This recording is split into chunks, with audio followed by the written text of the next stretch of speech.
अभी तक योगेश्वर श्री कृष्ण ने किसी महापुरुष द्वारा योग का आरंभ, उसमें आने वाले व्यवधान और उनसे पार पाने का रास्ता बताया। इस पर अर्जुन ने एक प्रश्न किया। श्लोक नंबर 4। अर्जुन उवाच अपरं भवतो जन्म परं जन्म विवस्वतः कथमेतद् विजानीयाम् त्वमादौ प्रोक्तवानिति। भगवान, आपका जन्म तो अब हुआ है और मेरे अंदर सुरा का संचार मीन्स जो ज्ञान, जो रास्ता है परमात्मा की तरफ जाने का, उसकी शुरुआत तो बहुत पहले हो चुकी है। सुरा का संचार बहुत पुराना है। तो मैं कैसे मान लूं कि इस योग को भजन के आदि में, मतलब मेरे जीवन में जब भजन शुरू हुआ तो उसकी शुरुआत में आपने ही कहा था। इस पर योगेश्वर श्री कृष्ण बोले। श्लोक नंबर 5। श्री भगवान उवाच बहूनि मे व्यतीतानि जन्मानि तव चार्जुन तान्यहं वेद सर्वाणि न त्वं वेत्थ परन्तप। भगवान बोले, अर्जुन, मेरे और तेरे बहुत से जन्म हो चुके हैं। हे परंतप, उन सबको तू नहीं जानता, किंतु मैं जानता हूं। साधक नहीं जानता, स्वरूपस्थ महापुरुष जानता है। अव्यक्त की स्थिति वाला जानता है। अव्यक्त की स्थिति वाला मीन्स वही महापुरुष जो अपने स्वरूप में स्थित हो चुके हैं। उनको सब भक्तों का पता होता है, कौन कितने कितने जन्म से हम किस गुरु के साथ चलते चले आ रहे हैं, लेकिन साधक को नहीं मालूम होता। अव्यक्त की स्थिति वाले को सब पता होता है। तो क्या आप सबकी तरह पैदा होते हैं? क्वेश्चन खड़ा होता है इस पर।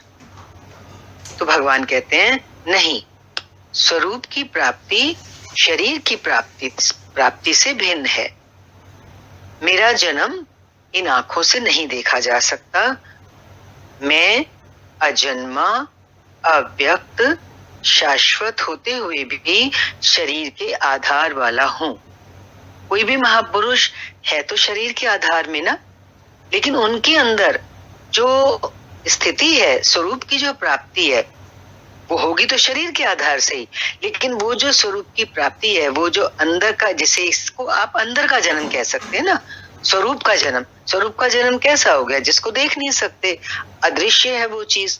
तो इसीलिए इसमें भी कह रहे ना कि मेरा जन्म इन आंखों से नहीं देखा जा सकता। तभी कहते हैं ना कि जो स्वरूप की प्राप्ति करते हैं उनका दूसरा जन्म होता है। तो दूसरा जन्म कौन सा है? स्वरूप का जन्म, स्वरूप की प्राप्ति।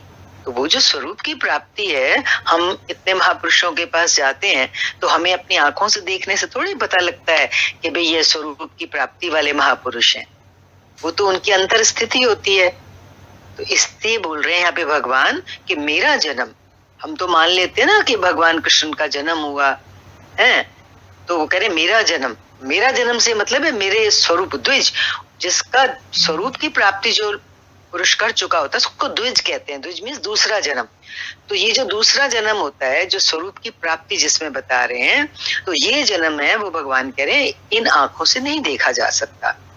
क्योंकि मैं किसके लिए आ रहा है यहाँ पर? स्वरूप के लिए आ रहा है, आत्मा के लिए आ रहा है। मैं अजन्मा, अव्यक्त, शाश्वत होते हुए भी शरीर के आधार वाला हूं।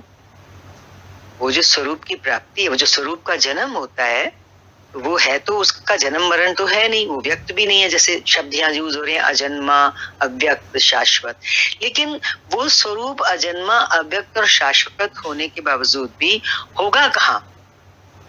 जन्म कहाँ लेगा वो स्वरूप? हो शरीर होगा तभी ना। तभी बोल रहे हैं कि मैं अव्यक्त होते हुए भी शरीर के आधार वाला हूँ।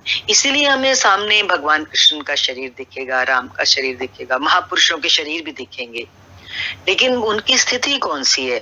उनकी स्थिति तो स्वरूप की है, स्वरूपस्थ है वो महापुरुष। तो वो जो उनका स्वरूप की स्थिति है, वो स्थिति उनकी अजन्मी है, अव्यक्त है, उसको हम आंखों से देख नहीं सकते और उसका जन्म भी नहीं होता है।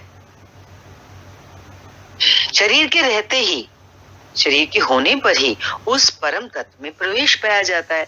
वो तो हम अपने जन्म से भी देख रहे हैं ना, अपने इस जीवन में देख रहे हैं कि हम अगर अध्यात्म के रास्ते चले हैं, परम पिता परमात्मा के रास्ते चले हैं, तो शरीर के माध्यम से तो चल रहे हैं, तो शरीर के रहते ही उस परम तत्व में प्रवेश पाया जाता है। लेश मात्र भी कमी है, अगर उस तत्व तक पहुंचने में हमारी यात्रा में जरा भी कमी अगर रह गई है, तो बोला जन्म लेना पड़ता है, फिर बाकी बचा हुआ काम अगले जन्म में होता है। अभी तक अर्जुन श्री कृष्ण को अपने समान देहधारी समझता है। होता है ना, जब तक कहते ना कि एवड़ ऊंचा होए जिस वड़ ऊंचे को जाने, जिस वड़ ऊंचे को जाने सो, कैसे है वो बोलते हैं भगवान, एवड़ ऊंचा होए जिस वड़ ऊंचे को जाने सोए। जितने जितने को हम जानते हैं, अपने को जानते हैं, उतना उतना ही हम सामने गुरु को समझते हैं। मतलब जितनी प्योरिटी अपने अंदर आती जाती है, तभी पता लगता है ना कि सामने जो महापुरुष है वो किस स्थिति में है। तो बोला कि शरीर के रहते ही परम तत्व में प्रवेश पाया जाता है, लेश मात्र भी कमी है तो जन्म लेना पड़ता है। तो अभी तक अर्जुन क्या था, श्री कृष्ण को अपने समान देहधारी समझता है, इसलिए वो अंतरंग प्रश्न रखता है। एक और प्रश्न कर रहा है अर्जुन यहाँ पर, क्या आपका जन्म वैसा ही है जैसा सबका है? क्या आप भी शरीरों की तरह पैदा होते हैं? तो श्री कृष्ण कहते हैं, श्लोक नंबर 6, अजोपि सन्न्यवय आत्मा भूतानामीश्वरोऽपि सन् प्रकृतिं स्वामधिष्ठाय संभवाम्यात्म मायया। भगवान ने बताया, मैं विनाश रहित, पुनः जन्म रहित और समस्त प्राणियों के स्वर में संचारित होने पर भी अपनी प्रकृति को अधीन करके आत्म माया से प्रकट होता हूं। एक है योग माया, एक है साधारण माया, त्रिगुणमयी माया, एक है योग माया जो योग दिलाती है, एक है आत्म माया। ईश्वर अपनी आत्म माया से प्रकट होता है। बोला एक माया तो अविद्या है, बोला ना जो सामान्य माया है वो अविद्या है, 3 गुणों से जो बनी है, जो प्रकृति में ही विश्वास दिलाती है। 3 गुणों में वर्तता है ना हर इंसान, तो वो किस में वर्तता है? प्रकृति में बैठा रहता है, प्रकृति में ही वर्तता है, उसके बियॉन्ड कुछ देख नहीं पाता। और उसी के परिणाम स्वरूप जब वो तीनों गुणों में वर्तता है, तमो रजो और सतो में, तो तब जब तक उसकी स्थिति वहां तक रहती है, तो बोला नीच एवं अधम योनियों का कारण बनती है, किसी किसी योनि में जाते रहते हैं। अब है दूसरी माया, है आत्म माया, जो आत्मा में प्रवेश दिलाती है और स्वरूप के जन्म का कारण बनती है। बोला ना, जो महापुरुष है वो कैसे हैं? स्वरूपस्थ हैं। तो वो स्वरूप का जो कारण बनती है माया, वो कौन सी माया है? दूसरी माया बताई, आत्म माया।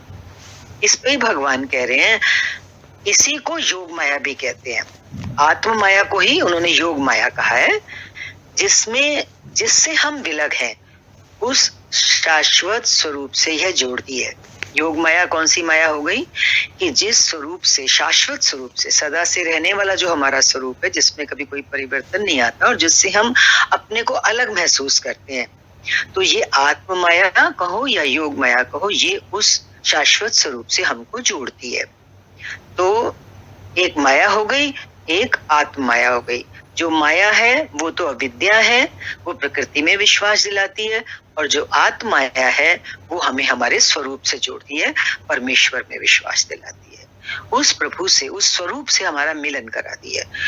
उस आत्मिक प्रक्रिया द्वारा मैं अपनी त्रिगुणमयी प्रकृति को अधीन करके ही प्रकट होता हूँ। आत्मिक माया की बात चली ना अब, तो उस आत्मिक प्रक्रिया द्वारा, आत्मिक प्रक्रिया मीन्स जो माया की प्रक्रिया है उससे ऊपर उठ के, माया की प्रकृति क्या है? त्रिगुणमयी प्रकृति है। तो जब उससे ऊपर उठ करके, उसको अपने अधीन करके, कहते हैं ना कि जीव तीनों गुणों के अधीन है और ईश्वर के अधीन तीनों गुण हैं। तो जब जब परमात्मा ईश्वर को प्रकट होना होता है, तो वो त्रिगुणमयी प्रकृति को अपने अधीन करके उस आत्मिक प्रक्रिया के द्वारा, आत्मिक प्रक्रिया द्वारा मैं इसमें योग माया के द्वारा, जो जिस योग माया के पीछे सारी चर्चा चली है ना, निष्काम कर्म योग जो है, वो सारा योग के ऊपर ही चल रहा है।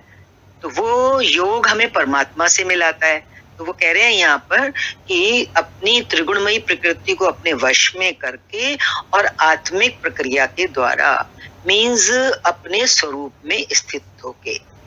आत्मिक प्रक्रिया ऐसे भी कह सकते हैं कि जैसे एक सामान्य साधक की बात कर लो, हम और आप सब चल ही रहे हैं इस रास्ते पर, तो हम योग की तरफ बढ़ रहे हैं। तो योग की तरफ बढ़ने का जो बार बार चर्चा आ रही है, जो नियत कर्म की बात हो रही है, तो वो क्या है? वो एक प्रक्रिया ही तो है, यज्ञ की प्रक्रिया जिसको वो बोल रहे हैं। तो वो यज्ञ की प्रक्रिया के दौरान प्रक्रिया में से गुजर के जब हम जिस बिंदु पर पहुंचेंगे, तो उस प्रक्रिया को आत्मिक प्रक्रिया भी तो कह सकते हैं, क्योंकि वो हमें कहाँ पहुंचाएगी? यज्ञ की प्रक्रिया आत्मा तक ही पहुंचाएगी, हमारे स्वरूप तक पहुंचाएगी। तो जो बताया कि जब स्वरूपस्थ महापुरुष हैं या भगवान जो अपने बारे में बता रहे हैं कि मैं कैसा, मेरा जन्म कैसा है, तो कह रहे मेरा जन्म ऐसा है कि मैं तीनों गुणों की जो प्रकृति है उनको अपने अधीन करके आत्मिक प्रक्रिया द्वारा प्रकट होता हूँ। प्रकट होती है वो जो स्वरूप है। भगवान कृष्ण के लिए जब प्रश्न कर रहे हैं अर्जुन कि क्या आपका हमारे जैसा जन्म होता है, तो वो बता रहे हैं कि मेरा जन्म कैसा है, वो तो स्वरूप का जन्म है ना, वो आत्मिक प्रक्रिया के द्वारा प्रकट होती है। स्वरूप प्रकट होता है, जन्म नहीं लेता, शरीर जन्म लेता है। तो इसलिए लोगों को भी एक बड़ा भ्रम है, आगे आ रहा है। प्राय लोग कहते हैं कि भगवान का अवतार होगा तो दर्शन कर लेंगे। श्री कृष्ण कहते हैं ऐसा कुछ नहीं होता कि कोई दूसरा देख सके। देखो ना, हम सद्गुरुओं के पास जाते हैं, महापुरुषों के पास जाते हैं, तो हमें तो वो सामने शरीर रूप से ही बैठे हुए दिखाई देते हैं, लेकिन उनका वो होते तो स्वरूपस्थ ही है। उनका तो जन्म तो वो आत्मिक प्रक्रिया द्वारा, वो अपनी त्रिगुणमयी प्रकृति को अधीन करके तो हमारे सामने बैठे हुए हैं। लेकिन वो जो आत्मिक प्रक्रिया के द्वारा जिस स्वरूप में वो पहुंच चुके हैं, उसको हम इन आंखों से नहीं देख सकते। इसलिए भगवान यहाँ पे कह रहे हैं कि भगवान का ऐसा जन्म नहीं होता कि जिसको के अवतार आएगा हम उसका दर्शन करेंगे। वो कह रहे दूसरा नहीं देख सकता। ये तो हर किसी का अनुभव है। अपने गुरु के पास जाओ तो वो जिस चीज में है उसको हम कहाँ देख सकते हैं? हम तो उनका शरीर ही देखते हैं वहां पर। तो वो बोल रहे हैं, आगे बता भी रहे हैं, इस स्वरूप का जन्म पिंड रूप में नहीं होता। ये शरीर पिंड है ना, तो जैसे इस शरीर रूपी पिंड का जन्म होता है, स्वरूप का जन्म वैसे नहीं होता है।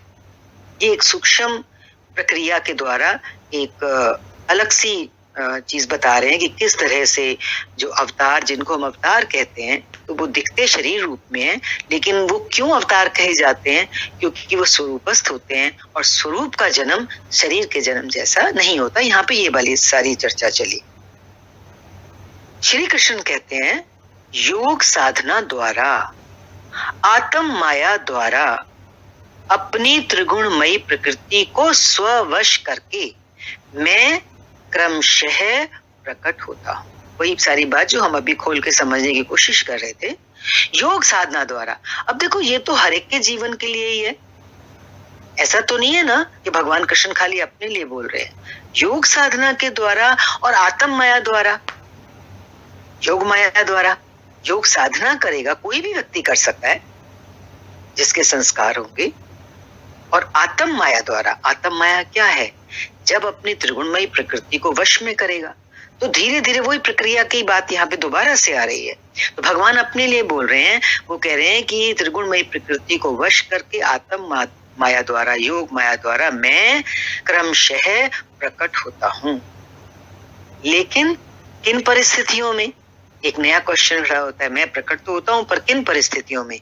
कोई कारण भी तो चाहिए ना, कोई रीजन चाहिए कि कब प्रकट होता हूँ।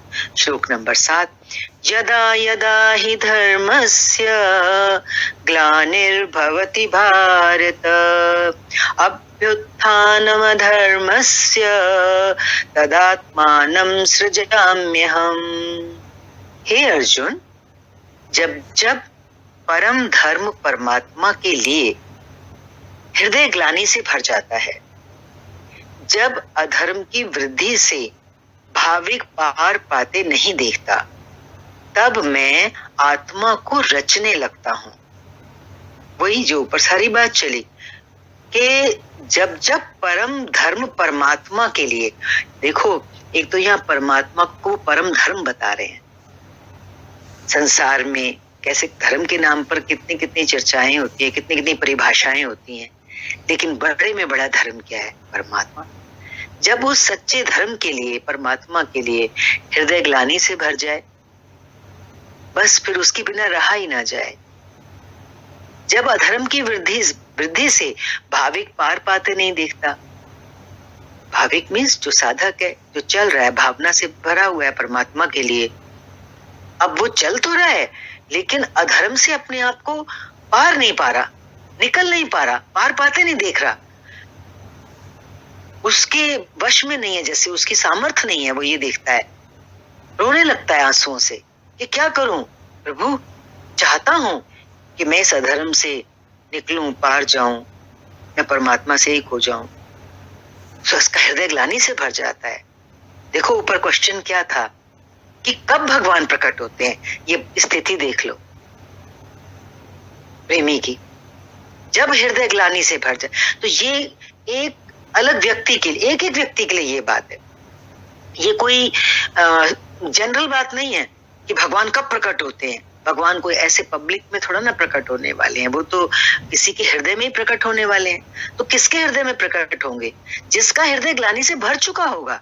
तो यहाँ एक व्यक्ति की बात हो रही है, एक एक एक की अलग अलग, जिसका भी हृदय ग्लानि से भरा होगा और वो अपने अंदर अधर्म की वृद्धि से इतना दुखी हो चुका होगा कि वो देखता है कि मेरे कितनी भी कोशिश करने से मैं इस अधर्म से पार नहीं पा रहा हूं, तो तब भगवान कहते हैं मैं आत्मा को रचने लगता हूं।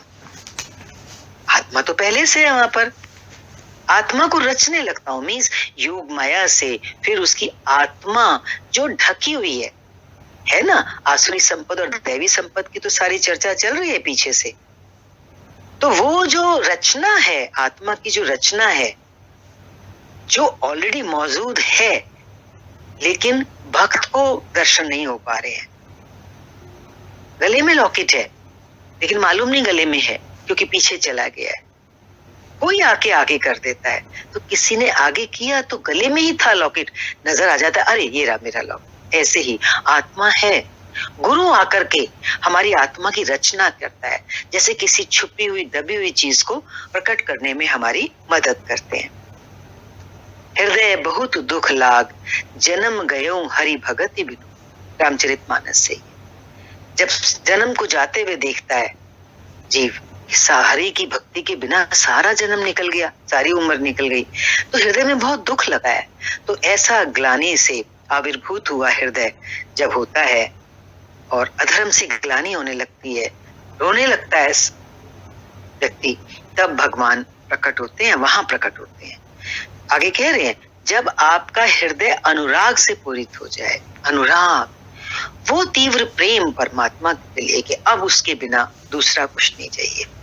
छोटा बच्चा होता है ना, माँ को कितने काम करने होते हैं, उसको कभी कुछ पकड़ा देती है हाथ में, कभी कुछ पकड़ा देती है, दूध दे दिया तो वो दूध की बोतल पी रहा है, फिर दूध पी चुका तो फिर उसको खिलौना पकड़ा दिया, वो खिलौने से खेलता रहता है।